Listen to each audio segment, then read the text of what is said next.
আমরা আজকে দেখব ঈশ্বরের বাক্য থেকে ঈশ্বর ধার্মিকের পরীক্ষা করেন। আসলে আমরা জিরোমীয় ভাববাদী 20 অধ্যায় 12 পদের প্রথম অংশ আমরা পাঠ করব। জিরোমীয় ভাববাদী 20 অধ্যায় 12 পদের প্রথম অংশ। কিন্তু হে বাহিনীগণের সদাপ্রভু, তুমি তো ধার্মিকের পরীক্ষক, মর্মের ও হৃদয়ের পরিদর্শক, তুমি তাহাদিগকে প্রতিশোধ দাও আমি দেখি। লেখা রয়েছে, সদাপ্রভু তুমি ধার্মিকের পরীক্ষক। কি লেখা আছে?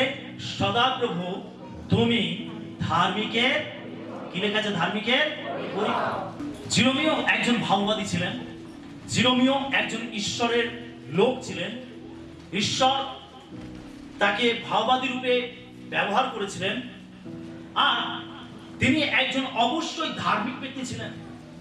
ঈশ্বর যাকে ডাকেন, ঈশ্বর যাকে আহ্বান করেন, ঈশ্বর যাকে ব্যবহার করেন, ঈশ্বর যার সঙ্গে যোগাযোগ করেন, ঈশ্বর যার কাছে বার্তা পৌঁছান, ঈশ্বর যাকে দর্শন দেন, ঈশ্বর বিভিন্ন নিগুড় বিষয়ে যাকে জানান, অবশ্যই তিনি একজন ধার্মিক লোক। জিরোমীয় একজন ঈশ্বরের ভাববাদী, অবশ্যই তিনি একজন ধার্মিক লোক। আর জিরোমীয় ভাববাদী তিনি বলছেন, সদাপ্রভু তুমি ধার্মিকের পরীক্ষক। তার মানে ঈশ্বর ধার্মিকের পরীক্ষা করেন, অধার্মিকের নয়। বাইবেল বলছে ঈশ্বর ধার্মিকের পরীক্ষা করেন। আজকে আমরা প্রত্যেকে যতজন যিশুকে আমাদের জীবনে ত্রাণকর্তা রূপে গ্রহণ করেছি, আমরা যতজন তাকে আমাদের জীবনে বিশ্বাস করেছি, আমরা যতজন তাকে আমাদের জীবনে স্বীকৃতি দিয়েছি, ঈশ্বর আমাদেরকে ধার্মিক গণিত করেছেন। আমেন। আমরা কর্ম হেতু ধার্মিক গণিত হইনি, কিন্তু আমরা বিশ্বাস হেতু ধার্মিক গণিত হয়েছি। কর্মের দ্বারা আমরা কেউ ধার্মিক হতে পারি না, কিন্তু বিশ্বাস কর্ম হেতু আমরা ধার্মিক গণিত হই।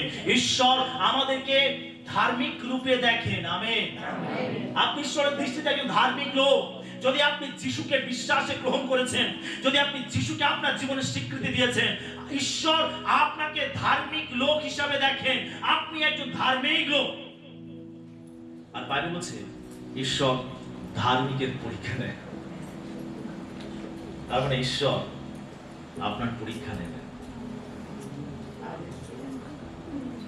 তাহলে ধার্মিক হয়ে লাভ নেই।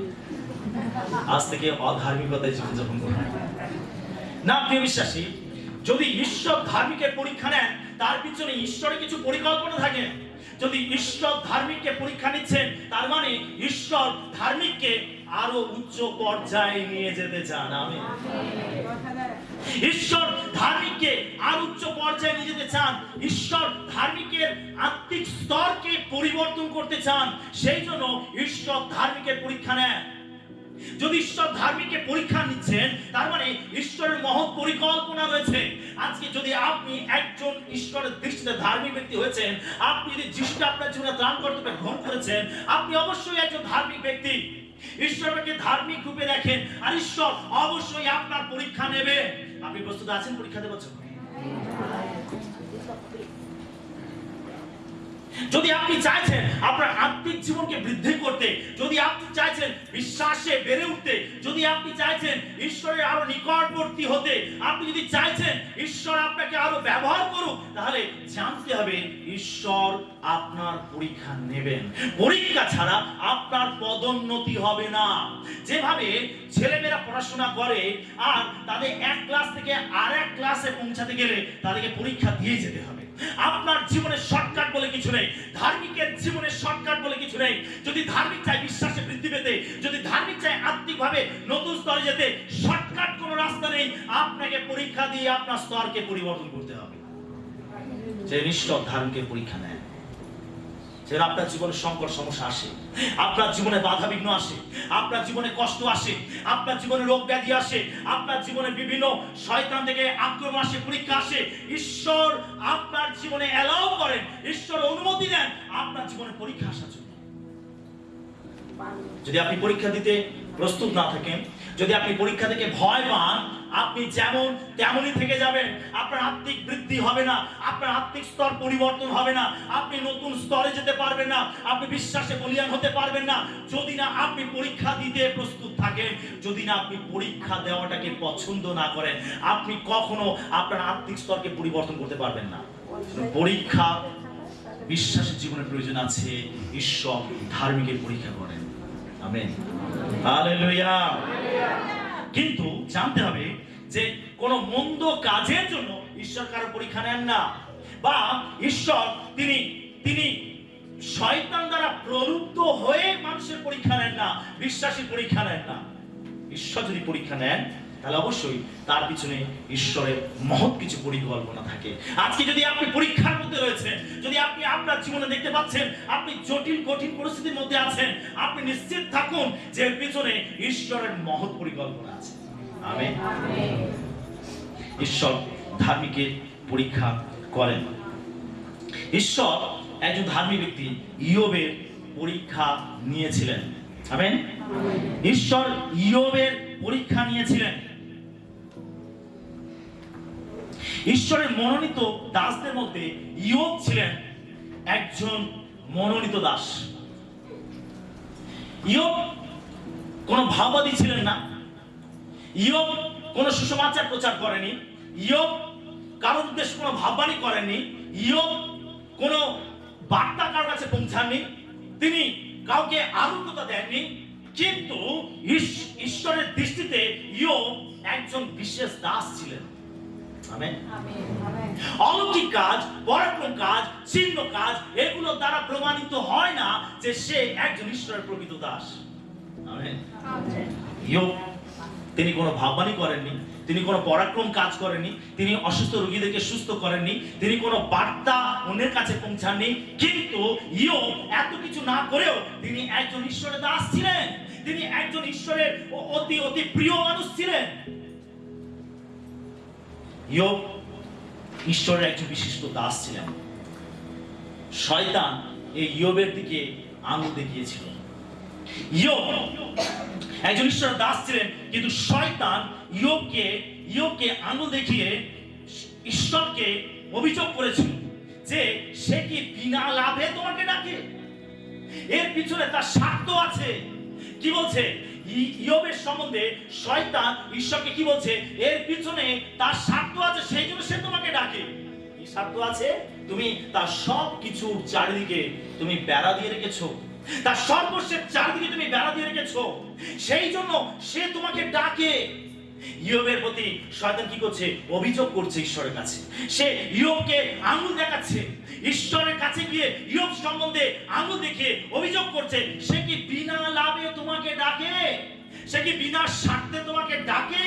সে যে তোমাকে বিশ্বাস করে, সে যে তোমাকে ডাকে, তার পিছনে তার স্বার্থ রয়েছে, সেই জন্য সে তোমাকে ডাকে। আমরা ইয়োব 1:8 পত্রটা। ইয়োব 1:8 তাহাতে সদাপ্রভু শয়তানকে কহিলেন, আমার দাস ইয়োবের উপরে কি তোমার মন পড়িয়াছে?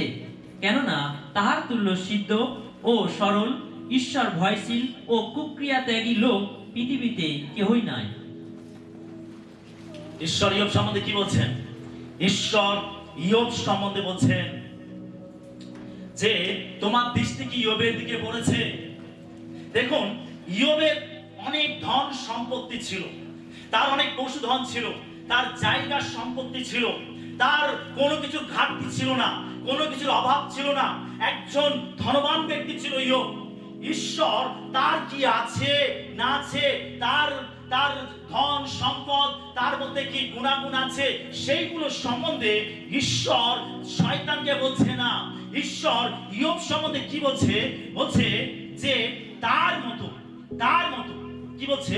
বলছে কেননা তাহার তুল্য সিদ্ধ, সরল, ঈশ্বর ভয়শীল ও কুক্রিয়াত্যাগী লোক পৃথিবীতে কেহই নাই। কে বলছে? কে বলছে? ঈশ্বর। ভালো করে বুঝুন, কে বলছে? ঈশ্বর শয়তানকে বলছে। কাকে বলছে? শয়তানকে। শয়তান দাঁড়িয়ে রয়েছে আর ঈশ্বর শয়তানকে বলছে তুমি কোথা থেকে আসলে? শয়তান বলছে আমি পুরো পৃথিবী প্রদক্ষিণ করে এসেছি, আমি পুরো পৃথিবী ঘুরে এসেছি। তখন ঈশ্বর বলছে আচ্ছা, তুমি যখন পৃথিবী ঘুরে এসেছো, তাহলে আমার যে সন্তান, আমার যে দাস ইয়োবের প্রতি কি তোমার দৃষ্টি পড়েছে? কেন তার মতো ঈশ্বর বলছে। কে বলছে? ঈশ্বর ইয়োব সম্বন্ধে শয়তানকে বলছে যে তার মতো, ইয়োবের মতো ঈশ্বর ভয়শীল, সিদ্ধ, সরল, কুক্রিয়া ত্যাগী পৃথিবীতে আর কেহ নাই। ঈশ্বর বলছেন তার অনেক সম্পত্তি আছে, তার অনেক জায়গা রয়েছে, তার অনেক জমি রয়েছে, তার অনেক টাকা পয়সা রয়েছে, তার অনেক ধন দৌলত রয়েছে, তার অনেক পশুধন রয়েছে। ঈশ্বর সেইগুলো বলছে না। ঈশ্বর কি বলছে? তার মতো ঈশ্বর ভয়শীল, সিদ্ধ, সরল, কুক্রিয়া ত্যাগী পৃথিবীতে আর কেহ নাই। ঈশ্বর ইয়োব সম্বন্ধে বলছে। কাকে বলছে? শয়তানকে বলছে। অর্থাৎ ইয়োবের জীবন যাপন কেমন ছিল? ইয়োবের জীবন এমন ছিল যে ঈশ্বর তার জীবন দ্বারা খুশি ছিলেন, ঈশ্বর তার জীবন দ্বারা সন্তুষ্ট ছিলেন, ঈশ্বর ইয়োবকে ভালোবাসতেন। ইয়োবের জীবন যাপন এমন ছিল যে ঈশ্বর ইয়োব সম্বন্ধে শয়তানকে বলছে। আজকে প্রিয় বিশ্বাসী, আমরা একটু নিজেদের দিকে চেয়ে দেখি আমাদের জীবন যাপন কেমন, যে ঈশ্বর কি শয়তানকে বলতে পারবে যে অমুক ব্যক্তিটা এমন? শয়তান আমাদের বিরুদ্ধে অভিযোগ করে, শয়তান আমাদেরকে দোষারোপ করে। আমরা যখন পাপের মধ্যে থাকি, আমরা যখন ঘৃণ্য কাজ করি, আমরা যখন মন্দ আচরণ করি, আমরা মন্দ চিন্তা ভাবনা করি, মন্দ কাজ করি, মন্দ ভাবে জীবন যাপন করি, তখন শয়তান আমাদের বিরুদ্ধে ঈশ্বরের কাছে অভিযোগ করে, আরে তুমি ওই সন্তানটাকে দেখছো, ওই সন্তানটা এই পাপ করেছে, ওই সন্তানটা ওই পাপ করেছে। প্রিয় বিশ্বাসী, ঈশ্বর কি তখন শয়তানকে বলতে পারবে যে না, ওর মতো ব্যক্তি, ওর মতো সন্তান আর কেউ নেই? আজকে আমরা নিজেদের জীবনে চেয়ে দেখি যে আমাদের জীবন কেমন। আমাদের জীবন কি ইয়োবের মতো? ঈশ্বর কি ইয়োবের মতো আমাদেরকে নিয়ে গর্ব করে বলতে পারবে? ঈশ্বর কি শয়তানের অভিযোগকে খণ্ডন করতে পারবে যে না না, তুমি ওর সম্বন্ধে মিথ্যা অভিযোগ করছো, না না, ও এমন নয়? নাকি ঈশ্বরকেও বলতে হবে হ্যাঁ, তোমার অভিযোগ সত্য? আজ আমাদের জীবন কেমন? আমাদের জীবন আমরা কিভাবে চলছি? আমরা কি সিদ্ধ, সরল, ঈশ্বর ভয়শীল, কুক্রিয়া ত্যাগী ব্যক্তি হতে পেরেছি? আমরা কি ইয়োবের মতো হতে পেরেছি? আমাদের জীবন কি ইয়োবের মতো? ঈশ্বর কি আমাদের সম্বন্ধে শয়তানকে বলতে পারবে? শয়তান যখন আপনার সম্বন্ধে ঈশ্বরের কাছে অভিযোগ করবে যে ওই সন্তান ওই কাজ করেছে, ওই পাপ করেছে, সে এই মন্দ কাজ করেছে, ওই মন্দ কথা বলেছে, ওই মন্দ আচরণ করেছে, এই মন্দ পদক্ষেপ নিয়েছে, আরে ওই সন্তান এইরকম, ঈশ্বর কি শয়তানকে থামিয়ে বলতে পারবে যে না, তোমার অভিযোগ মিথ্যা? তার মতো ব্যক্তি আর কেউ নেই। সে আমার মনোনীত, সে আমাকে ভালোবাসে, সে সিদ্ধ, সরল, সে সত্য পথে চলে, সে আমাকে প্রেম করে, সে আমার জন্য অনেক কিছু ত্যাগ স্বীকার করে, সে আমার সেবা করে। ঈশ্বর কি শয়তানের অভিযোগকে থামিয়ে আপনার সম্বন্ধে শয়তানকে বলতে পারবে ইয়োবের মতো? আজকে আপনার জীবন সেরকম আছে? আমাদের জীবন কি সেরকম আছে? আমরা কি সেইভাবে চলছি? নাকি আমরা আমাদের সম্বন্ধে শয়তান যা কিছু অভিযোগ করবে, ঈশ্বরকে নীরব থাকতে হবে, ঈশ্বরকে চুপ করে থাকতে হবে? কেন? ঈশ্বর আমাদের জীবন দেখেন, ঈশ্বর আমাদের জীবন দেখেন, ঈশ্বর আমাদের কথাবার্তা শোনেন, ঈশ্বর আমাদের কাজকর্ম গণনা করেন, ঈশ্বর আমাদের প্রত্যেকটা পদক্ষেপ তিনি দেখেন, ঈশ্বর আমাদের জীবনে খুঁটিনাটি সমস্ত বিষয় তিনি জানেন। ঈশ্বর ইয়োবকে ভালো করে জানতেন যে ইয়োব একজন সিদ্ধ, সরল, ঈশ্বর ভয়শীল, কুক্রিয়া ত্যাগী ব্যক্তি ছিলেন। ঈশ্বর ইয়োবকে ভালো করে জানতেন। একইভাবে ঈশ্বর আমাকে আপনাকে ভালো করে জানেন। শয়তান যদি মিথ্যা অভিযোগ করে, ঈশ্বর জানেন। আর শয়তান যদি সত্যি অভিযোগ করে, ঈশ্বরকে নীরব থাকতে হবে, ঈশ্বরকে লজ্জিত হতে হবে শয়তানের কাছে। হ্যাঁ, সে চার্চে তো আসে, সে প্রার্থনাতে তো আসে, সে উপাসনা তো করে, কিন্তু তার জীবনে কোনো পরিবর্তন নাই। সে সবসময় মন্দ আচরণ করে, মন্দ কাজ করে। ঈশ্বরকে কি নীরব থাকতে হবে? আজকে আপনি কি ঈশ্বরকে নীরব করে দেবেন শয়তানের কাছে? শয়তান যখন আপনার উপর দোষারোপ করবে, আপনার সম্বন্ধে কথা বলবে, তখন ঈশ্বর কি শয়তানের কথাকে খণ্ডন করতে পারবে? নাকি ঈশ্বরকে নীরব থাকতে হবে? ঈশ্বরকে লজ্জিত হতে হবে শয়তানের কাছে। আমি আপনি ঈশ্বরের নামকে গৌরবান্বিত করতে পারি, আমি আপনি ঈশ্বরকে মহিমান্বিত করতে পারি, আবার আমি আপনি ঈশ্বরকে লজ্জিত করতে পারি। ঈশ্বর আমাদের সঙ্গে যুক্ত রয়েছেন, ঈশ্বর আমাদের সঙ্গে কানেক্টেড রয়েছেন, আর ঈশ্বর আমাদেরকে ভালোবাসেন। আমরা ঈশ্বরকে বিশ্বাস করেছি, আমরা স্বীকার করেছি তাকে, আমরা গ্রহণ করেছি তাকে। ঈশ্বর কি আমাদের হয়ে গর্ব করতে পারবেন? ঈশ্বর কি আমাদের হয়ে কথা বলতে পারবেন? নাকি ঈশ্বরকে লজ্জিত হতে হবে, ঈশ্বরকে নীরব থাকতে হবে? আবার চিন্তা করি আমাদের জীবনে। Amen, hallelujah, hallelujah. ঈশ্বর ইয়োবের 4টি পরীক্ষা নিয়েছিলেন। ঈশ্বর ইয়োবের 4টি পরীক্ষা নিয়েছিলেন। বলা যেতে পারে যে যখন শয়তান ইয়োব সম্বন্ধে দোষারোপ করেছিল, অভিযোগ করেছিল যে না, সে বিনা স্বার্থে তোমাকে ডাকে না, তার ডাকার পিছনে স্বার্থ আছে। বিশ্বাসী, আজকে আমরা চিন্তা করে দেখি আমাদের ডাকার পিছনে কি স্বার্থ আছে? আমরা কি স্বার্থ নিয়ে ঈশ্বরের কাছে আসি? আমাদের জীবনে কি স্বার্থ আছে?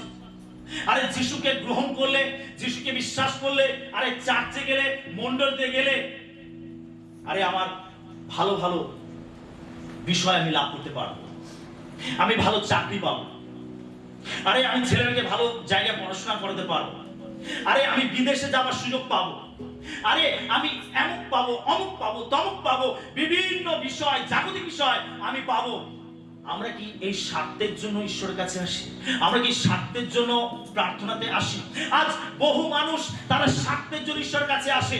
আজ বহু মানুষ তাদের স্বার্থের জন্য প্রার্থনায় আসে। আজ বহু মানুষ তাদের স্বার্থের জন্য তারা চার্চে আসে। মানুষের ঈশ্বরের কাছে আসার জন্য তার পিছনে কারণ তাদের জীবনের স্বার্থ। আজকে আমরা বহু মানুষ আছি, আমরা স্বার্থের জন্য আমরা প্রার্থনায় আসি, আমরা স্বার্থের জন্য ঈশ্বরের কাছে আসি। ইয়োবের ডাকার পিছনে কোনো স্বার্থ ছিল না। শয়তানের অভিযোগ কি ছিল? সে কি বিনা স্বার্থে তোমাকে ডাকে, তুমি তার সর্বশেষ চারিদিকে বেড়া দিয়ে রেখেছো, সেই জন্য সে তোমাকে ডাকে। শয়তান আমাদের জন্য সে অভিযোগ করে ঈশ্বরের কাছে, আমাদের জন্য ঈশ্বরের কাছে অভিযোগ করে। আমরা বিনা স্বার্থে ডাকি নাকি স্বার্থ নিয়ে ডাকি? আমাদের ডাকার পিছনে কি স্বার্থ আছে? আজ বহু খ্রিস্টান, বহু বিশ্বাসী তারা স্বার্থের জন্য প্রভুর কাছে আসে, স্বার্থ সিদ্ধির জন্য প্রভুর কাছে আসে। শয়তান অভিযোগ করে সে কি বিনা স্বার্থে তোমাকে ডাকে। আজ সত্যি শয়তানের অভিযোগ আমাদের বহু বিশ্বাসীর জীবনে সত্য। আমরা স্বার্থের জন্য প্রভুর কাছে আসি অনেকে। আপনি ঈশ্বরকে ডাকছেন, সেই ডাকার পিছনে কি স্বার্থ আছে? নাকি আপনি বিনা স্বার্থে প্রভুকে ডাকছেন? আপনি শুধু প্রভুকে পেতে চান, আপনি প্রভুকে লাভ করতে চান, আপনি ক্ষমা পেতে চান, আপনি পরিত্রাণ পেতে চান, আপনি অনন্ত জীবন পেতে চান, আপনি স্বর্গে যেতে চান, এটাই আপনার চাওয়া, এটাই আপনার প্রার্থনার বিষয়, নাকি আপনি অন্য কিছু চান, জাগতিক বিষয় চান? আজ বহু মানুষ প্রার্থনায় আসে, উপাসনায় আসে, মণ্ডলীতে আসে, ঈশ্বরের কাছে আসে, তাদের ডাকার পিছনে স্বার্থ থাকে। আমি মণ্ডলীতে গেলে, প্রার্থনায় গেলে আমার চাকরি হয়ে যাবে, আমার অর্থনৈতিক উন্নতি হয়ে যাবে, আমার এটা হয়ে যাবে, ওটা হয়ে যাবে। মানুষের ডাকার পিছনে অনেক স্বার্থ লুকিয়ে থাকে, সুযোগ সুবিধা খুঁজতে থাকে।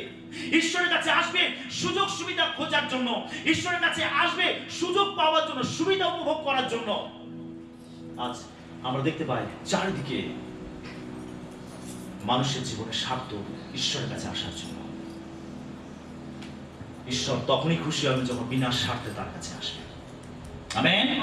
যখন বিনা স্বার্থে তার কাছে আসবেন, আপনি আকাঙ্ক্ষিত প্রাণ নিয়ে তার কাছে আসবেন, আপনি যখন তাকে গভীরভাবে খুঁজবেন, ঈশ্বরের জন্য যখন আপনার হৃদয় খিদে থাকবে, আপনি তাকে লাভ করার জন্য, তার বাক্য মতো চলার জন্য, তাকে গভীরভাবে লাভ করার জন্য আপনি যখন তার কাছে আসবেন, তখনই ঈশ্বর খুশি হবেন।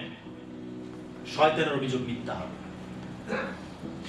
যখন শয়তান ইয়োব সম্বন্ধে অভিযোগ করেছিল, ঈশ্বর বলছে ঠিক আছে, তোমার অভিযোগ মিথ্যা, তোমার অভিযোগ মিথ্যা, ঠিক আছে, তুমি তাকে পরীক্ষা করে দেখো। ঈশ্বর ইয়োব সম্বন্ধে এত নিশ্চিত ছিলেন, ঈশ্বর ইয়োব সম্বন্ধে ইয়োবের প্রতি এত বিশ্বাস ছিল, এত আস্থা ছিল যে ইয়োব আমার প্রকৃত মনোনীত দাস, যাও তুমি যা খুশি তার সঙ্গে করো, শুধু একটা জিনিস, তুমি তার প্রাণ নিতে পারবে না। আমেন। সবকিছু আমি তোমার হস্তে সমর্পণ করলাম, তার সমস্ত সত্তা আমি তোমার হস্তে সমর্পণ করলাম।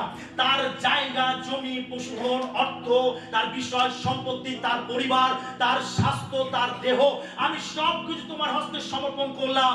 তুমি সেগুলো তুমি ভালো করে দলাই মলাই করে ভালো করে তুমি যাচাই করে দেখতে পারো যে সে সত্যি আমাকে ডাকে বিনা স্বার্থে কিনা। তুমি যাচাই করে দেখতে পারো, শুধু তুমি তার প্রাণটাতে হাত দিতে পারবে।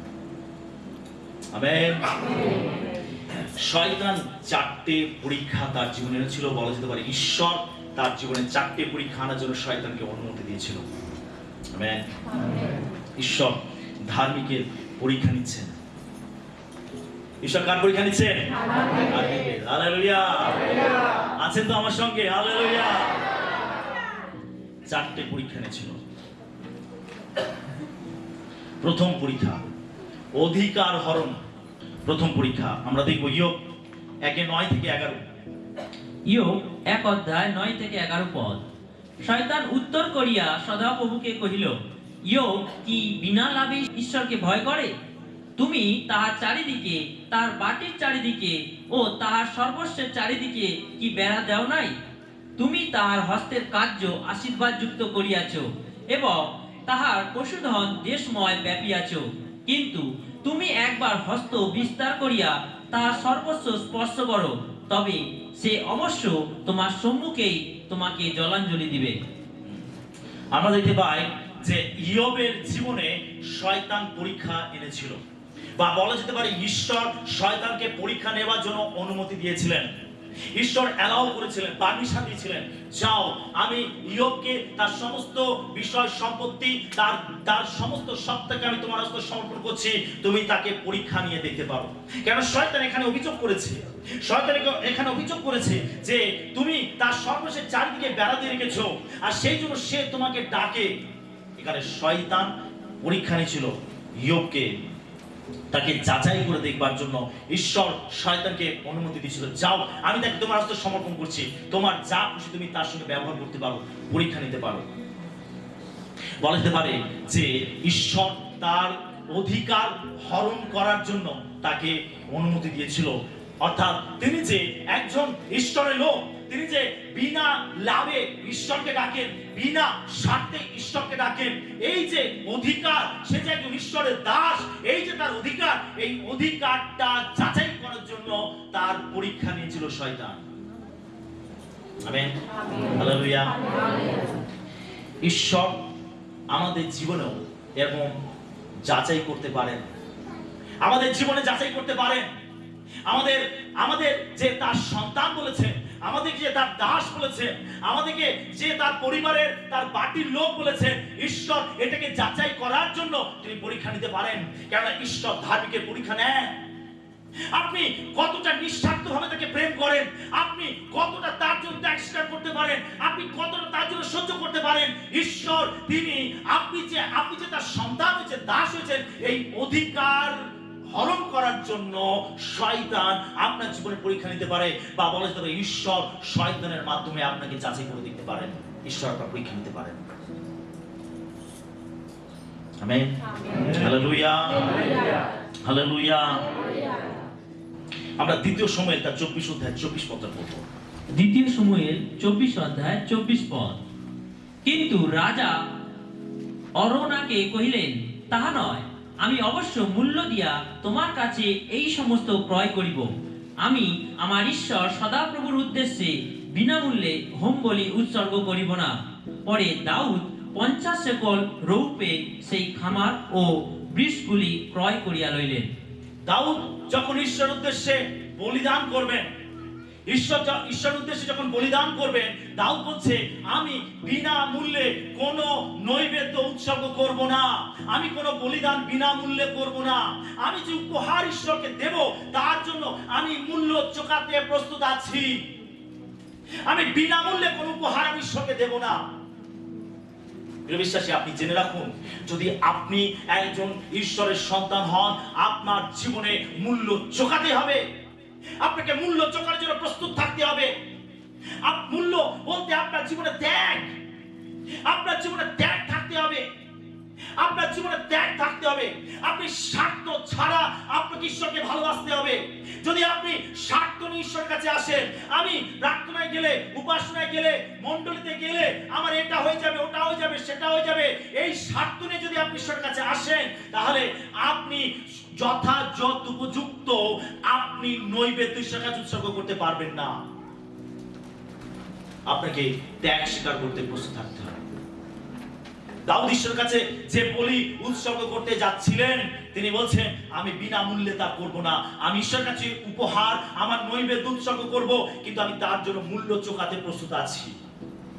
তিনি রাজা ছিলেন, তিনি চাইলে তার ক্ষমতাকে ব্যবহার করতে পারতেন, তিনি তার শক্তিকে ব্যবহার করতে পারতেন, তিনি ভয় দেখিয়ে তিনি সেই জায়গা, সেই পশু তিনি তার কাছ থেকে লুট করতে পারতেন, তিনি জোর করে কেড়ে নিতে পারতেন, কিন্তু তিনি তা করেননি। তিনি চেয়েছিলেন এটা ঈশ্বরের কাছে আমি উৎসর্গ করব, আমি তার জন্য মূল্য চোকাবো।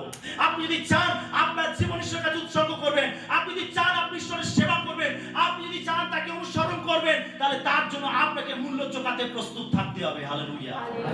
যদি আপনি মূল্য চোকাতে প্রস্তুত না থাকেন, আপনি কখনো তার একজন উপাস্য হতে পারবেন না, আপনি কখনো তার প্রকৃত অনুসারী হতে পারবেন না। আপনাকে মূল্য চোকাতে হবে। আসলে এটা আপনি জেনে নিন, ঈশ্বরের কাছে আসতে হলে, ঈশ্বরের কাছে আসতে হলে আপনাকে ত্যাগ স্বীকার করতে হবে। আপনাকে ত্যাগ স্বীকার করতে হবে, আপনার সময় দিতে হবে, হতে পারে আপনার পকেটে টাকা খরচা করতে হবে, হতে পারে আপনার অনেক কাজ বন্ধ দিতে হবে, হতে পারে আপনার পরিবার থেকে আপনাকে দূরে থাকতে হবে, আপনাকে মূল্য চোকাতে প্রস্তুত থাকতে হবে, আপনার ঘুম, আপনার খাওয়া এগুলোকে ত্যাগ করতে হতে পারে, আপনাকে প্রস্তুত থাকতে হবে মূল্য চোকানোর জন্য। যদি আপনি এই মূল্যগুলো চোকাতে প্রস্তুত না থাকেন, আপনি কখনো তার প্রকৃত অনুসারী হতে পারবেন না। আমেন। Hallelujah, hallelujah, hallelujah.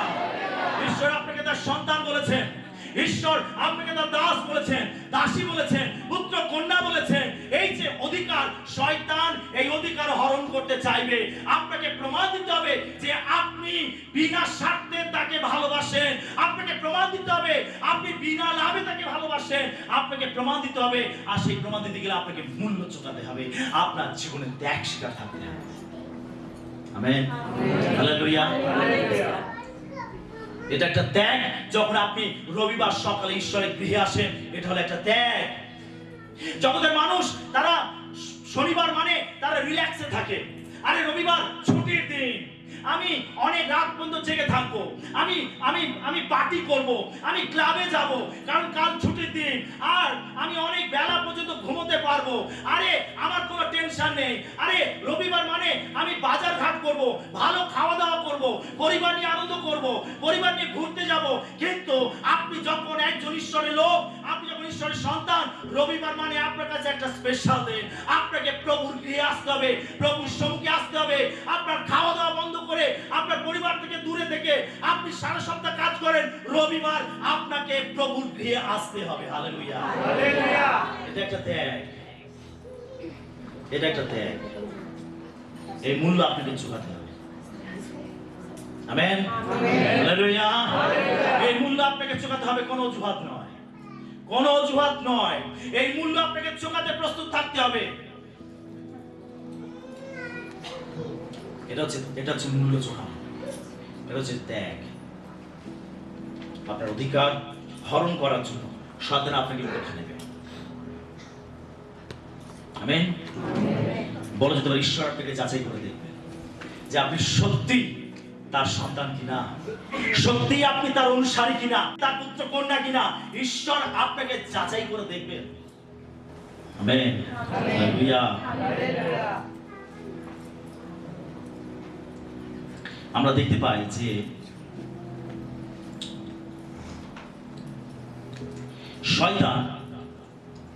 শয়তান যখন ইয়োবের জীবনে পরীক্ষা নিয়েছিল একটার পর একটা, তার সন্তানরা মারা গেছিল, তার সম্পত্তি লুট করে নিয়ে চলে গেছিল, তার পশুধন লুট করে নিয়ে চলে গেছিল।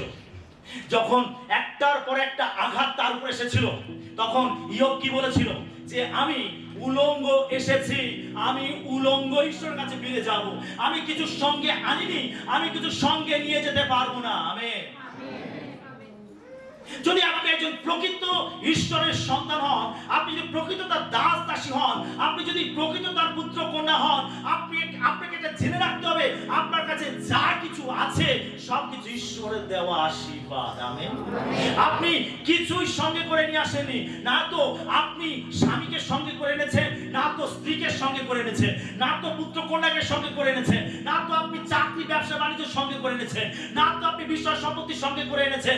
যা কিছু আপনি এই পৃথিবীতে এসে পেয়েছেন সবকিছু ঈশ্বরের দেওয়া আশীর্বাদ। ঈশ্বর আপনাকে দিতে পারেন, ঈশ্বর আবার তার ইচ্ছা মতো আপনার কাছ থেকে নিয়ে নিতে পারেন। আমেন। ঈশ্বর দিতে পারেন, ঈশ্বর নিয়ে নিতে পারেন।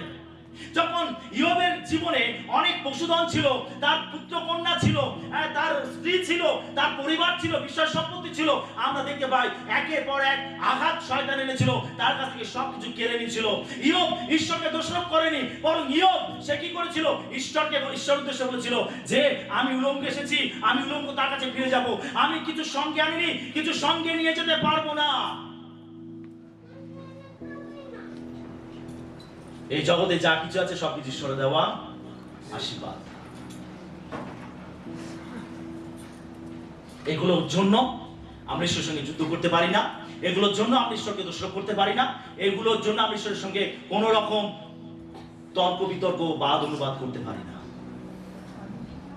ইয়োব জানতো যা কিছু সে পেয়েছে সবকিছু ঈশ্বরের দেওয়া আশীর্বাদ। ঈশ্বর দিয়েছেন, ঈশ্বর নিয়েছেন, ঈশ্বরের নাম হালেলুয়া। এটা হচ্ছে ঈশ্বরের কাছে ত্যাগ স্বীকারের একটা বিশেষ উদাহরণ, যে ঈশ্বরের জন্য সে সব কিছু ত্যাগ করতে পারে। সে নিঃস্বার্থভাবে ঈশ্বরকে ভালোবাসে, সে নিঃস্বার্থভাবে ঈশ্বরকে প্রেম করে, সে তার অনুসারী, সেই জন্য সে তার জন্য মূল্য চোকাতে প্রস্তুত আছে। ঠিক আছে, ঈশ্বর দিয়েছে, ঈশ্বর নিয়ে নিয়েছে, ঈশ্বরের নাম ধন্য। আমেন। ইয়োব দোষারোপ করতে পারতো ঈশ্বরকে, কিন্তু ইয়োব ঈশ্বরকে কোনো দোষারোপ করেনি। প্রেরিত পৌল তিনিও এরকম মুক্তি করেছিলেন। আমরা ফিলিপিও তার 2 অধ্যায় 19 থেকে 21 পদ আমরা দেখব। ফিলিপিও 2 অধ্যায় 19 থেকে 21 পদ। আমি প্রভু যিশুতে প্রত্যাশা করিতেছি যে তিমথিওকে শীঘ্রই তোমাদের কাছে পাঠাইব, যেন তোমাদের অবস্থা জানিয়া আমারও প্রাণ জুড়ায়। কারণ আমার কাছে এমন সমপ্রাণ কেহই নাই যে প্রকৃতরূপে তোমাদের বিষয় চিন্তা করিবে, কেননা উহারা সকলে যীশু খ্রিস্টের বিষয় নয়, কিন্তু আপন আপন বিষয় চেষ্টা করে। ঈশ্বর ইয়োবকে নিয়ে গর্ব করেছিলেন। আমরা দেখতে পাই প্রেরিত পৌল তিনি তিমথিওকে নিয়ে গর্ব করেছিলেন। তিমথিওর সম্বন্ধে প্রেরিত পৌল বলছে যে সকলে নিজের নিজের স্বার্থের জন্য ঈশ্বরকে ডাকে, কিন্তু তিমথিও এমন একজন ব্যক্তি যে বিনা লাভে ঈশ্বরকে ডাকে। আমেন। তিনি তিমথিওর সম্বন্ধে গর্ব করেছিলেন। প্রেরিত পৌল তিমথিওর জীবন দেখেছিলেন। তিমথিওকে তিনি তার নিজের বৎস বলেছেন। তিনি তিমথিওকে যিশু নামে জয় করেছিলেন। তিমথিওকে তিনি তার সন্তানের মতো স্নেহ করতেন, ভালোবাসতেন। আর সেই জন্য প্রেরিত পৌল তিমথিওর জীবন ভালো করে জানতেন এবং তিনি দেখেছিলেন যে সে সত্যি ঈশ্বরের জন্য সবকিছু ত্যাগ স্বীকার করতে পারে, সে প্রভুকে সত্যি ভালোবাসে। সে অন্যান্য সমস্ত বিশ্বাসীরা তারা স্বার্থের জন্য ডাকে, কিন্তু তিমথিও সে বিনা লাভের চেষ্টায় সেই ঈশ্বরকে ডাকে। আমেন। পৌল তিমথিওর জীবন দেখেছিলেন। আজকে প্রিয় বিশ্বাসী, ঈশ্বর কি আপনার জীবন থেকে কিভাবে বলতে পারবেন যে আপনি বিনা স্বার্থে প্রভুকে ডাকেন, বিনা লাভে প্রভুকে ডাকেন? হতে পারে আমার চাকরি পেলাম না, হতে পারে আমার কোনো পদোন্নতি হলো না, আমি প্রভুকে ডাকবো। হতে পারে আমি সুস্থ হলাম না, আমি প্রভুকে ডাকবো। হতে পারে আমার জীবনে সমস্যা রয়েছে, আমি প্রভুকে ডাকবো। যদি আমার সমস্যার সমাধান হয় তবেই আমি ঈশ্বরকে ডাকবো। যদি আমার একটা চাকরি আসে তবেই আমি ঈশ্বরকে ডাকবো। যদি আমি প্রার্থনা উত্তর পাই তবে আমি ঈশ্বরকে ডাকবো। এটা হচ্ছে স্বার্থের জন্য প্রভুকে ডাকা। কিন্তু যখন আপনি তিমথিওর মতো হবেন, যখন আপনি ইয়োবের মতো হবেন, আপনি জেনে রাখুন যে আপনাকে বিনা স্বার্থে প্রভুকে ডাকতে হবে। আপনার ভালো হলো তো হলো, আপনার সুস্থতা লাভ হলো তো হলো, আপনার জীবনের সমস্যার সমাধান হলো তো হলো, আরে না হলেও আমি ঈশ্বরকে ডাকবো। আমেন।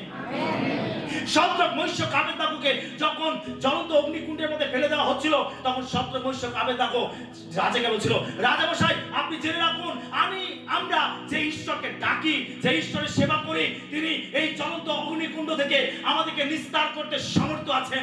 আর যদি নাও করেন তবু রাজামশাই জেনে রাখুন, আমরা সেই জীবন্ত ঈশ্বরেরই সেবা করব। আমার চাকরি হোক আর না হোক আমি ঈশ্বরকে ডাকবো, আমার ব্যবসা হোক আর না হোক আমি ঈশ্বরকে ডাকবো, আমার দেহ সুস্থ হোক আর না হোক আমি ঈশ্বরকে ডাকবো। তিনি পারেন আমাকে চাকরি দিতে, তিনি পারেন আমার ব্যবসার উন্নতি দিতে, তিনি পারেন আমাকে সুস্থ করতে, তিনি পারেন আমার সমস্যার সমাধান করতে। আর যদি নাও করেন আমি তবু আমি আমার ঈশ্বরকে ডাকবো। হালেলুয়া। এটা হচ্ছে প্রেম ঈশ্বরের প্রতি, এটা হচ্ছে প্রেম। সেই জন্য ইয়োব বলতে পেরেছিল, ঈশ্বর দিয়েছেন, ঈশ্বর নিয়েছেন, তার নাম ধন্য। আমেন। পৌল তিমোথের সম্বন্ধে গর্ব করতে পেরেছিলেন। আজ ঈশ্বর কি আমাদের সম্বন্ধে গর্ব করতে পারবেন?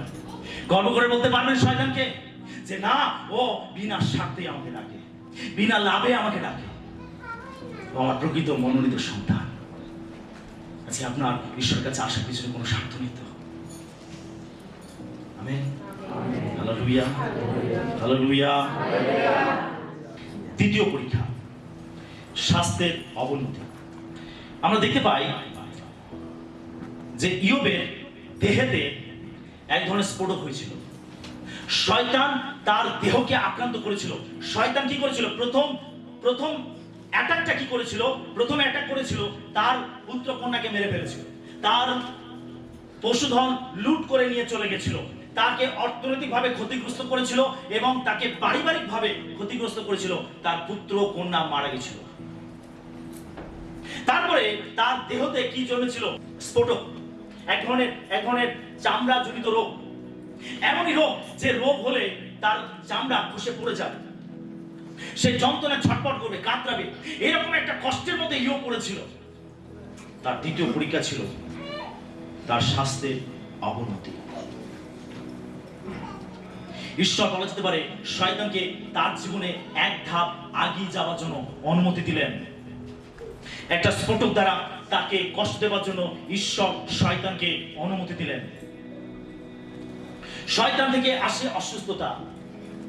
শয়তান আমাদের জীবনে অসুস্থতা নিয়ে আসে, রোগ ব্যাধি নিয়ে আসে। শয়তান বিভিন্নভাবে রোগ ব্যাধি দ্বারা আমাদেরকে আক্রান্ত করে। যখন আপনি রোগ ব্যাধি দ্বারা আক্রান্ত হন, যখন আপনি অসুস্থ পীড়িত হন, তখন আপনি ঈশ্বরকে ডাকবেন, আপনি ঈশ্বরকে বিশ্বাস করবেন। যদি আপনি সুস্থতা লাভ নাও করতে পারেন, আপনি ঈশ্বরকে বিশ্বাস করবেন, ঈশ্বরকে ডাকবেন। অনেক ঈশ্বরের দাসেরা রয়েছেন, অনেক ঈশ্বরের লোকেরা রয়েছেন যারা অসুস্থ। এখন অন্য বিশ্বাসীরা তাদেরকে দেখে অভিযোগ করবে, আরে তুমি না ঈশ্বরকে ডাকো, তাহলে তোমার এই রোগ কেন? তাহলে তোমার এই ব্যাধি কেন? তুমি কেন অসুস্থ হলে? এই সমস্যা তোমার কেন হলো? বিবেচনা জেনে রাখুন, এটা কিন্তু একটা পরীক্ষা। এটা একটা পরীক্ষা। এরকম অবস্থায় ঈশ্বরের প্রতি বিশ্বাস রাখা, ঈশ্বরের প্রতি স্থির থাকা, এরকম অবস্থায় ঈশ্বরকে ডাকা, এরকম অবস্থায় ঈশ্বরের সেবা করা, এরকম অবস্থায় ঈশ্বরের বাক্যকে প্রচার করা, এরকম অবস্থায় অন্যের জন্য প্রার্থনা করা আপনার পক্ষে অনেক বড় চ্যালেঞ্জ হয়ে দাঁড়ায়। অনেক বিশ্বাসী রয়েছেন, অনেক পরিচর্যাকারী রয়েছেন যারা অসুস্থ। হতে পারে আপনি কোনো কারণে অসুস্থ হয়েছেন, আর এইভাবে আপনাকে তার জন্য কথা শুনতে হয়। আপনি ভেতরে হয়তো ভেঙে যান। আপনি ভেঙে যান, আরে আমি কিভাবে অন্যের জন্য প্রার্থনা করব, আরে আমি কিভাবে সুসমাচার প্রচার করব, আমি কিভাবে সাক্ষ্য দেব। এটা আপনার জীবনে একটা পরীক্ষা। ঈশ্বর দেখেন যে আপনি এই অবস্থায় কি করেন। Amen, hallelujah. যখন ইয়োবের জীবনে এরকম হয়েছিল, তখন ইয়োব কিন্তু ঈশ্বর থেকে সরে যায়নি, ঈশ্বর থেকে সরে যায়নি। আমরা প্রেরিত পৌলকে দেখতে পাই। প্রেরিত পৌল তিনি একজন পরিচর্যাকারী ছিলেন। প্রেরিত পৌল তিনি একজন সুসমাচার প্রচারক ছিলেন। প্রেরিত পৌল তিনি খ্রিস্টের জন্য জীবনযাপন করতেন। তার লক্ষ্য ছিল যে তিনি যিশুর জন্য আত্মাকে জয় করবেন, তিনি নতুন নতুন জায়গায় বড়জাতিদের মাঝে তিনি মণ্ডলী প্রতিষ্ঠিত করবেন। এটা ছিল তার জীবনে কলিং, এটা ছিল তার জীবনে আহ্বান। এরকম অবস্থায় প্রেরিত পৌল তিনি তার দেহতে একটা কণ্টক, তিনি বলছেন শয়তানের একটা কণ্টক। আমি আমার দেহের মধ্যে শয়তানের একটা কণ্টক দেখতে পাচ্ছি। অর্থাৎ শয়তান থেকে তার দেহের মধ্যে কোনো একটা ব্যাধি, কোনো একটা রোগ এসেছিল। আমরা দেখতে পাই প্রেরিত পৌল তিনি কিন্তু অন্যের জন্য প্রার্থনা করেছেন, অন্যরা সুস্থ হয়েছেন। আমরা দেখতে পাই যে তার মধ্যে এমন অ্যানয়েন্টিং ছিল যে তার রুমাল গামছাতে লোকেরা সুস্থ হয়ে যেত। আর এই প্রেরিত পৌলের দেহের মধ্যে প্রেরিত বলেছে আমি একটা শয়তানের দূত দূতকে দেখতে পাচ্ছি একটা শয়তানের কণ্ঠ আমাকে যন্ত্রণা দিচ্ছে। আর এই নিয়ে পৌল ঈশ্বরের কাছে তিনবার প্রার্থনা করেছিল, কিন্তু ঈশ্বর নীরব ছিলেন, তাকে সুস্থ করেননি, তাকে ওই রোগের মধ্যেই রেখেছিলেন, ওই ব্যাধির মধ্যে রেখেছিলেন।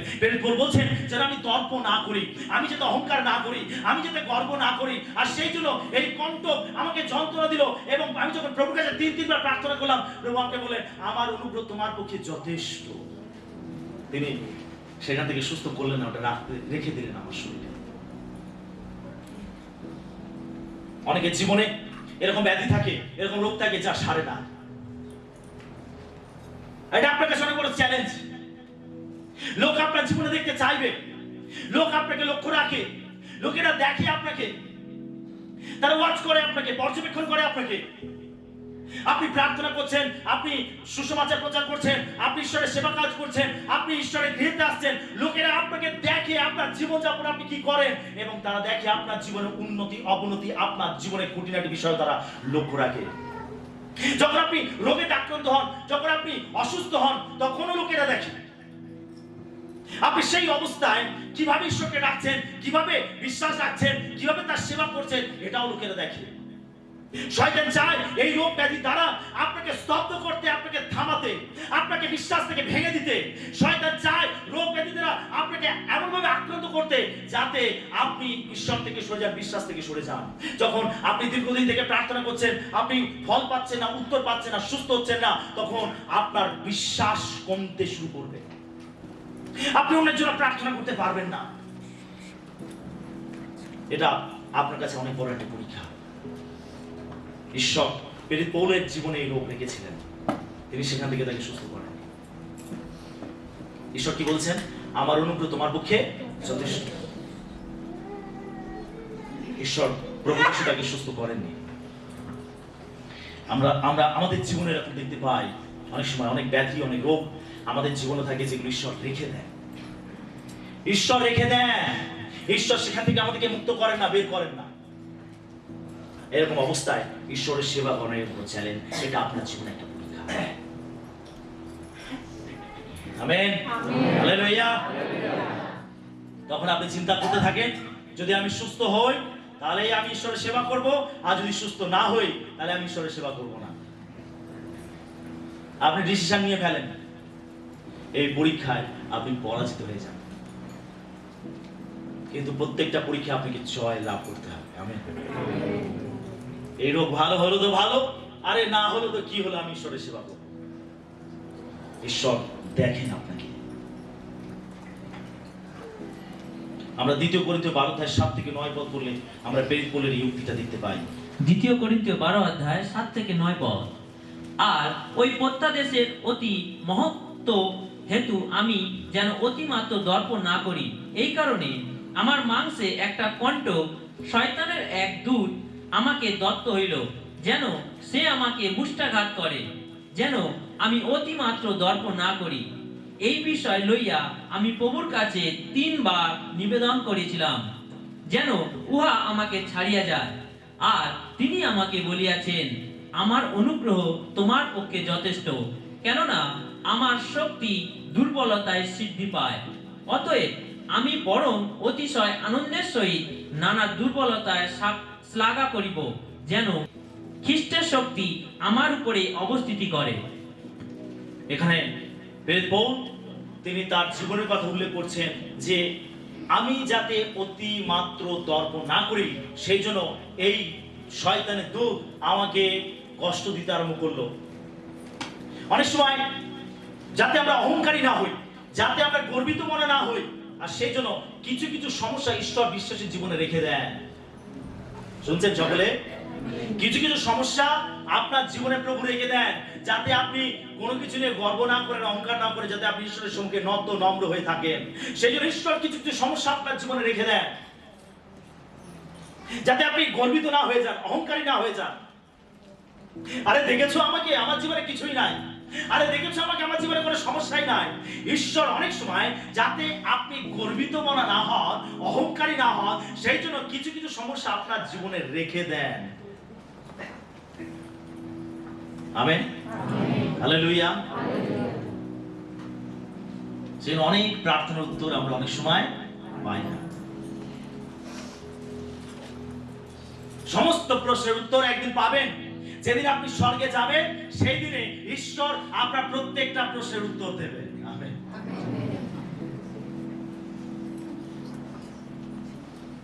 একজন ঈশ্বরের দাস ছিলেন, আর তার স্কিনের রোগ ছিল। আর তিনি অনেক প্রার্থনা করেছেন তার জন্য, উপবাস করেছেন। তিনি অনেক বড় বড় ঈশ্বর অভিষিক্ত ব্যক্তিদের কাছ থেকে হস্তান্তর প্রার্থনাও নিয়েছেন। তিনি কিছুতেই সুস্থ হন। তিনি বলছেন, জানি না কেন ঈশ্বর আমার জীবনে এটা রেখেছেন। তার সত্ত্বেও তিনি ঈশ্বরের কাজ করছেন, ঈশ্বরের জন্য দৌড়াচ্ছেন। তিনি ঈশ্বরের পরিচর্যার জন্য নিজেকে বিলিয়ে দিয়েছেন। এরকম আমাদের জীবনে অনেক ধরনের সমস্যা থাকতে পারে। প্রিয় বিশ্বাস, আপনি জেনে রাখুন, কিছু কিছু সমস্যা ঈশ্বর আমাদের জীবনে রেখে দেন যেন আমরা নত এবং নম্র থাকি। আমেন। Hallelujah, hallelujah. যেন আপনি অতিমাত্র গর্ব না করেন, আপনি অহংকারী না হয়ে যান। ঈশ্বর সেই জন্য কিছু কিছু সমস্যা আপনার জীবনে রেখে দেন। কেন প্রার্থনার উত্তর পেলেন না? যেদিন আপনি স্বর্গে যাবেন সেদিন জানতে পারবেন যে কেন ওই যে বিষয়টা নিয়ে আপনি বারে বারে প্রার্থনা করেছেন সেই উত্তরটা ঈশ্বর কেন দেননি। আপনি যেদিন স্বর্গে যাবেন সেদিনে জানতে পারবেন। ঈশ্বর সমস্ত প্রশ্নের উত্তর আপনাকে স্বর্গে গেলে দিয়ে দেবেন। এখন আপনি তার কারণ খুঁজে পাচ্ছেন না। স্বর্গে যাবেন যেদিন, সেদিন প্রভু তার কারণ বলবেন। এই কারণে ওই সমস্যা আমি তোমার জীবন থেকে সরাইনি। আপনি তো তাই তো। আমেন। 3 নম্বর, অভিযোগকারিণী স্ত্রী। অভিযোগকারিণী স্ত্রী। আমরা ইয়োব 2:9 পত্র পড়ব। ইয়োব 2:9 তখন তাহার স্ত্রী তাহাকে কহিলেন, তুমি কি এখনো তোমার সিদ্ধতা রক্ষা করিতেছ? ঈশ্বরকে জলাঞ্জলি দিয়া প্রাণ ত্যাগ করো। আমরা ইয়োবের জীবনের প্রথম পরীক্ষা কি দেখলাম? প্রথম পরীক্ষা, তার সন্তান মারা গেছে, তার বিষয় সম্পত্তি সবচেয়ে ধ্বংস হয়ে গেছে, ক্ষতি হয়ে গেছে। তারপরে আমরা দ্বিতীয় পরীক্ষা কি দেখলাম? যে তার শরীরে স্ফোটক জন্মেছে। আপনি যদি রেফারেন্সটা চান, আপনি 2:7 লিখে নিতে পারেন। তার শরীরে যে স্ফোটক জন্মেছিল, তার এই রোগটা, এই ব্যাধিটা ঈশ্বর তার জীবনে আসতে অনুমতি দিয়েছিলেন। তারপরে তৃতীয় যে পরীক্ষা, তার স্ত্রী। শুনছেন সকলে? তৃতীয় পরীক্ষা, তার স্ত্রী, অভিযোগকারিণী স্ত্রী। কি বলছে 2:9 পদে? বলছে, তখন তার স্ত্রী তাহাকে কহিলেন, তুমি কি এখনো তোমার সিদ্ধতা রক্ষা করিতেছ? ঈশ্বরকে জলে জলে দিয়া প্রাণ ত্যাগ করো। আর কত ডাকবে ঈশ্বরকে? আর কতটা সিদ্ধতার পথে চলবে? আরে দেখো, তুমি এত পবিত্র ভাবে চলছো, এত সিদ্ধতায় চলছো, কিন্তু কি লাভ হলো তোমার? কি লাভ হলো? আরে আমাদের পুত্র কন্যারা মারা গেল, আমাদের পশুধন লুটপাট হয়ে গেল, আর তোমার দেহেতে দেখতে পাচ্ছ এখন একটা রোগ ব্যাধি জন্মেছে। তুমি কি এখনো তোমার ঈশ্বরকে ডাকবে? এখনো কি সিদ্ধতায় চলবে? আরে তুমি তোমার ঈশ্বরকে জলাঞ্জলি দাও আর দিয়ে প্রাণ ত্যাগ করো। জানো, শয়তান তার স্ত্রীর জীবের মধ্যে থেকে কথা বলছে। ঈশ্বরকে ডেকে কি লাভ? প্রার্থনা করে কি লাভ? আরে জলাঞ্জলি দাও, দিয়ে প্রাণ ত্যাগ করো, সুইসাইড করো, আত্মহত্যা করো। এটা হচ্ছে তৃতীয় পরীক্ষা। ঈশ্বর এই পরীক্ষা আসার জন্য তাকে অনুমতি দিয়েছিলেন। জানবেন, যদি পরিবার আপনার সঙ্গে থাকে আপনি শক্তি পান, তাই তো? আর যদি পরিবার আপনার সঙ্গে না থাকে তাহলে অনেক বড় চ্যালেঞ্জ আপনার জীবনে। ইয়োবের কাছে এটা অনেক বড় চ্যালেঞ্জ ছিল যে সে তার ঈশ্বরকে ডাকবে কিনা। এটা অনেক বড় চ্যালেঞ্জ ছিল। তার স্ত্রী তাকে আর সঙ্গ দিতে চাইছে না। তার স্ত্রী এখন তাকে বিদ্রুপ করছে, তার স্ত্রী তার বিরুদ্ধে অভিযোগ করছে, তার স্ত্রী তাকে তাকে তাকে প্ররোচনা দিচ্ছে যাতে ঈশ্বরকে পরিত্যাগ করে। বিশেষ অনেক সময় আমাদের জীবনে এরকম পরিস্থিতি থাকে, আসে, যখন আমাদের প্রিয়জন, হতে পারে আপনার স্বামী, হতে পারে আপনার স্ত্রী, হতে পারে আপনার সন্তান, হতে পারে আপনার পরিবারের কোনো ব্যক্তি আপনাকে প্ররোচনা দিচ্ছে যাতে আপনি ঈশ্বরকে জলাঞ্জলি দেন, যাতে আপনি ঈশ্বর থেকে সরে যান। যাতে আপনি ঈশ্বরের বিরুদ্ধে যান, তারা আপনাকে সরাসরি অভিযোগ করতে থাকে ঈশ্বর সম্বন্ধে। কারণ আপনার জীবনে কোনো পরিবর্তন তারা দেখতে পাচ্ছে না, আপনার কোনো উন্নতি তারা দেখতে পাচ্ছে না, আপনার অবস্থা বদলাতে দেখতে পাচ্ছে না তারা। সেই জন্য হয়তো তারা আপনাকে অভিযোগ করছে ঈশ্বর সম্বন্ধে। এরকম অবস্থায় আপনার টিকে থাকা অনেক বড় পরীক্ষা, অনেক বড় চ্যালেঞ্জ এটা আপনার জীবনে। আর বিশেষ করে যদি স্বামী হয় তাহলে তো দেখতে হবে না, যদি স্ত্রী হয় তাহলে তো দেখতে হবে না। Amen, hallelujah. তোমার খাবার তুমি বুঝে নাও, তোমার রান্না তুমি করে নাও, তুমি তোমার মতো থাকো, আমি আমার মতো থাকি। আপনি তখন ভাবছেন, ঠিক আছে, আমি আর প্রার্থনায় যাব না, আমি আর চার্চে যাব না, আমি আর বাইবেল পড়বো না, আমি আর প্রার্থনা করব না, আমি আর ঈশ্বরকে ডাকবো না, আমি আমার স্ত্রীকে খুশি করব, আমি আমার স্বামীকে খুশি করব। এটা আপনার কাছে অনেক বড় চ্যালেঞ্জ। এরকম অবস্থায় প্রভুতে টিকে থাকা অনেক বড় চ্যালেঞ্জ, আর অনেক বিশ্বাসকে পরীক্ষা দিতে হয়। যারা এই সমস্যার মধ্যে আছেন, আপনি জেনে রাখুন এটা আপনার জীবনের পরীক্ষা। Hallelujah, hallelujah. কতজনের পরিবার আপনার পক্ষে নেই? কতজনের হাত তুলে একটু। অনেকে এই পরীক্ষার মধ্যে আছে। এটা একটা পরীক্ষা। Amen, hallelujah. শুনছেন সকলে? হালেলুয়া। এটা একটা পরীক্ষা, এই পরীক্ষা আপনাকে দিতে হবে, এই পরীক্ষা আপনাকে দিতে হবে, এই পরীক্ষার মধ্য থেকে আপনাকে যেতে হবে। প্রভুকে ডাকতে গেলে কেউ আপনাকে সঙ্গ দেবে না, আপনাকে একাকেই যেতে হবে, একাকেই যেতে হবে। কেউ কারোর অপরাধ বহন করবে না, কেউ কারোর পাপের ভাগী হবে না। প্রত্যেককে নিজের পাপ নিজেকে বহন করতে হবে। যদি আপনি ধার্মিকতায় জীবনযাপন করেন, আপনার ধার্মিকতার প্রতিফল আপনি পাবেন। যদি আপনি অধার্মিকতায় চলেন, তার প্রতিফল আপনাকে পেতে হবে। কেউ আপনাকে সঙ্গ দেবে না, এই পথ আপনাকে একাকী হাঁটতে হবে। যদি কেউ সঙ্গে যেতে চায় তো ঠিক আছে, যদি কেউ আসতে না চায় আপনাকে একাকী যেতে হবে। Amen, hallelujah. যদি আপনার স্ত্রী আপনার বিরুদ্ধে থাকে, আপনাকে ধৈর্যশীল হতে হবে। যদি আপনার স্বামী আপনার বিরুদ্ধে থাকে, আপনাকে ধৈর্যশীল হতে হবে। ঈশ্বরের বাক্য যেভাবে বলে যে স্ত্রীরা স্বামীদের বশীভূত হও এবং স্বামীরা তোমরা তোমাদের স্ত্রীদেরকে প্রেম করো। আপনাকে ঈশ্বরের বাক্যতে চলতে হবে, আপনাকে ধৈর্য ধরতে হবে। যদি আপনি ধৈর্য ধরেন, আপনি অপেক্ষা করেন, অবশ্যই বিজয় আপনার। আমেন, বিজয় আপনার। এরকম অনেক অত্যাচারী স্বামী ছিল যারা এখন প্রকৃত বিশ্বাসীতে পরিণত হয়েছে। এমন অত্যাচারী অনেক স্ত্রী ছিল যারা প্রকৃত ঈশ্বরের সেবিকাতে পরিণত হয়েছে। প্রিয় বিশ্বাসী, ঈশ্বর তাদেরকে সমজোয়ালি করেছে। ঈশ্বর আপনার পরিবারকেও আপনাকেও সমজোয়ালি করবেন। ঈশ্বর আপনাকে সেই দিন দেখতে দেবেন যে আপনি সপরিবারে ঈশ্বরের গৃহে, ঈশ্বরের মন্দিরে এসে আপনি ঈশ্বরের আরাধনা করবেন। হালেলুয়া। এটা আপনার পরীক্ষা, আর এই পরীক্ষায় আপনাকে টিকে থাকতে হবে। যদি টিকে থাকেন, দাঁড়িয়ে থাকেন, আপনি বিজয় দেখতে পাবেন। আর যদি আপনি স্থান ছেড়ে দেন, আপনি হেরে যান, আপনি পড়ে যান, যদি আপনি মনোবল হারিয়ে ফেলেন, আপনি হার মেনে নেন, আপনি কখনো বিজয় দেখতে পাবেন না। যখন ইয়োবকে তার স্ত্রী এসে প্ররোচনা দিয়েছিল, ইয়োব কি ঈশ্বরকে জলাঞ্জলি দিয়েছিল? না, ঈশ্বরকে জলাঞ্জলি দেয়নি, ঈশ্বরকে পরিত্যাগ করেনি, ঈশ্বর থেকে সরে যায়নি। ইয়োব বলেছিল, যদিও সদাপ্রভুর হস্ত আমাকে স্পর্শ করিয়াছে, আমি তথাপি তাহার অপেক্ষা করিব। হালেলুয়া। তিনি মারতে পারেন, তিনি বাঁচাতে পারেন, তিনি নামাতে পারেন, তিনি তুলতে পারেন, তার কাছে সবকিছু আছে, আমি তার অপেক্ষা করব। প্রিয় বিশ্বাসী, আপনি সেই জীবন্ত ঈশ্বরের অপেক্ষা করুন। যদি আপনার স্ত্রী আপনার বিরুদ্ধে রয়েছে, আপনার স্বামী আপনার বিরুদ্ধে রয়েছে, আপনার পরিবার আপনার বিরুদ্ধে রয়েছে, আপনি জীবন্ত ঈশ্বরের অপেক্ষা করুন। আজকে যারা ধারণা করছে, আপনাকে নিন্দা করছে, আপনাকে প্ররোচনা দিচ্ছে, আপনার উপরে বিভিন্ন মানসিক টর্চার করছে, আপনি অপেক্ষা করুন, আপনি দেখতে পাবেন তার ঈশ্বরের সম্মুখে নত হবে। আমেন। ঈশ্বর আপনার পক্ষে আছে। ঈশ্বর যদি আপনার পরীক্ষা নিচ্ছে, ঈশ্বর আপনার পক্ষে আছে। যদি ঈশ্বর আপনার পরীক্ষা নিচ্ছে, তিনি আপনাকে শক্তি যোগাবেন যাতে আপনি পরীক্ষায় বিজয় লাভ করতে পারেন।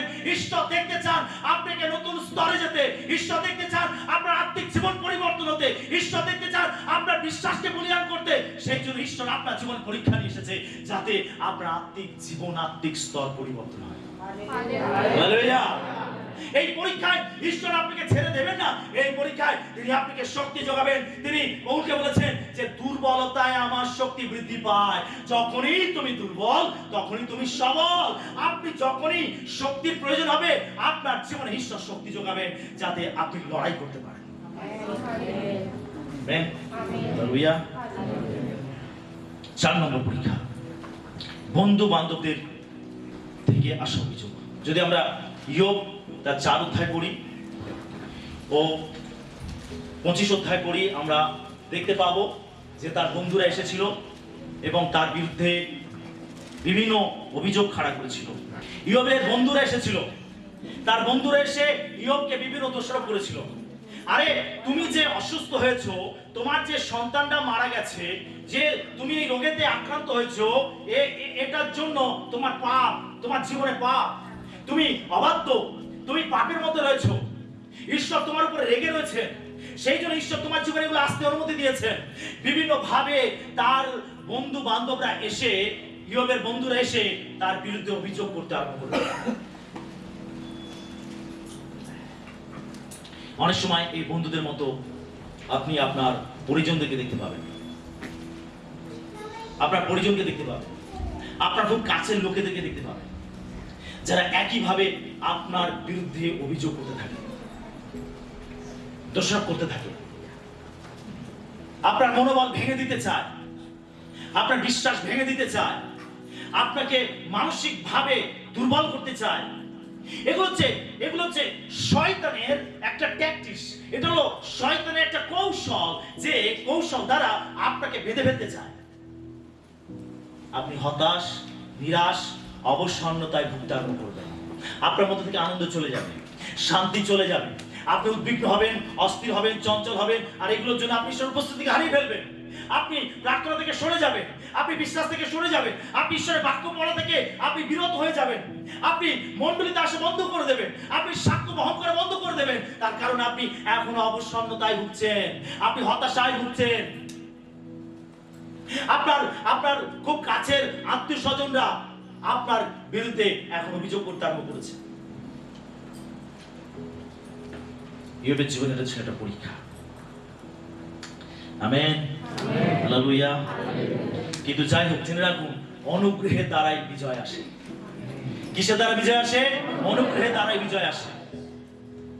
ইয়োব জানতো যে আমি ঈশ্বরের জন্য অপেক্ষা করবো, তিনি আমাকে অনুগ্রহ করবেন। ঈশ্বর সত্যি তাকে অনুগ্রহ করেছিলেন। ঈশ্বর তার সমস্ত পরিস্থিতিকে তিনি পরিবর্তন করেছিলেন। পরে ইয়োব 41 অধ্যায় 42 অধ্যায় আপনি যদি পড়েন, ঈশ্বর তার অবস্থার পরিবর্তন করেছিলেন। শয়তান অবশেষে পরাজিত হয়েছিল। শয়তান ঈশ্বরের কাছে কি অভিযোগ নিয়ে এসেছিল? যে সে কি বিনা স্বার্থে তোমাকে ডাকে, তার ডাকার পিছনে স্বার্থ আছে, সেই জন্য সে তোমাকে ডাকে। ঈশ্বর বলেছিল, না শয়তান, তোমার এই অভিযোগ সত্য নয়। ইয়োব বিনা স্বার্থেই, বিনা লাভেই আমাকে ডাকে। দেখো, এখন তার কাছে আর কিচ্ছু নেই। তার টাকা পয়সা, তার ধন সম্পত্তি, তার পরিবার, তার সন্তান, কিছুই তার নেই। সে দৈহিকভাবে অসুস্থ। তার বন্ধু বান্ধব এসে তাকে দোষারোপ করছে। তার এখন কিছু এসে নিঃস্ব, তবুও সে কিন্তু আমাকে ডাকছে। আমেন। শয়তান যে অভিযোগ করেছিল, সেই অভিযোগ মিথ্যা বলে প্রমাণিত হয়েছিল। বিশ্বাসী, শয়তান একটার পর একটা অভিযোগ আপনার সম্বন্ধে ঈশ্বরের কাছে করতে থাকে। এখন আপনাকে ইয়োবের মতো প্রমাণ দিতে হবে যে যা কিছু অভিযোগ সে করেছে সবকিছু মিথ্যা।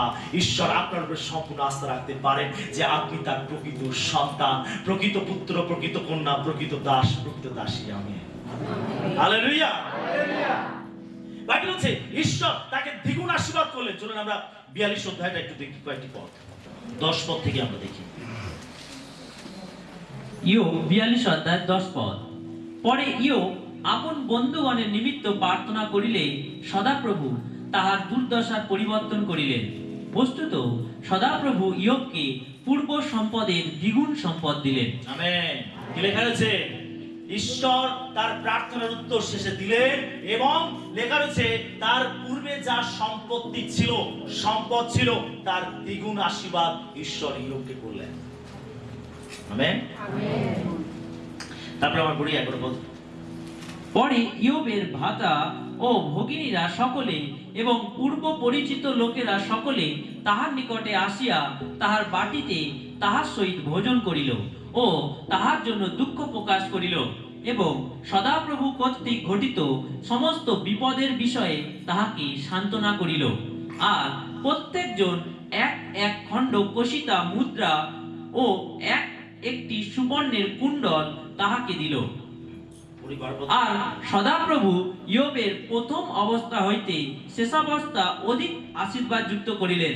তাহার 14 সহস্র মেষ, 6 সহস্র উষ্ট, 1 সহস্র জোড়া বলদ ও 1 সহস্র গর্দভী হইল।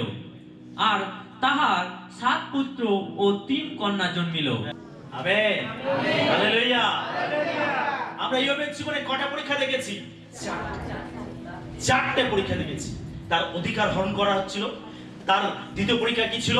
যে তার তার তার স্ফোটক হয়েছিল, শারীরিক অসুস্থতা। 3 নম্বর পরীক্ষা আমরা দেখতে পাচ্ছি যে তার স্ত্রী, তার অভিযোগকারী স্ত্রী তাকে অভিযোগ করছে। 4 নম্বর পরীক্ষা আমরা দেখতে পাচ্ছি যে তার বন্ধু এসে তাকে অভিযোগ করছে। 4টে পরীক্ষা ঈশ্বর তার জীবনে এনেছিলেন, যাতে ঈশ্বর যাচাই করে দেখতে পারেন যে শয়তানের অভিযোগ সত্য কিনা। অবশেষে মিথ্যা প্রমাণিত হয়েছিল এবং এটা প্রমাণিত হয়েছিল যে ইয়োব বিনা স্বার্থে ঈশ্বরকে ডাকে। আমেন। আর সেই জন্য সে বিজয় লাভ করেছিল। ঈশ্বর তার প্রার্থনা দিয়েছিলেন। তার প্রথম সম্পদ অপেক্ষা তার শেষে ঈশ্বর তাকে দ্বিগুণ সম্পদ দিলেন। তার সমস্ত সমস্যার সমাধান করলেন। তিনি পরীক্ষার উপরে বিজয় লাভ করলেন। তার অবস্থার পরিবর্তন হলো, তার স্তর পরিবর্তন হলো।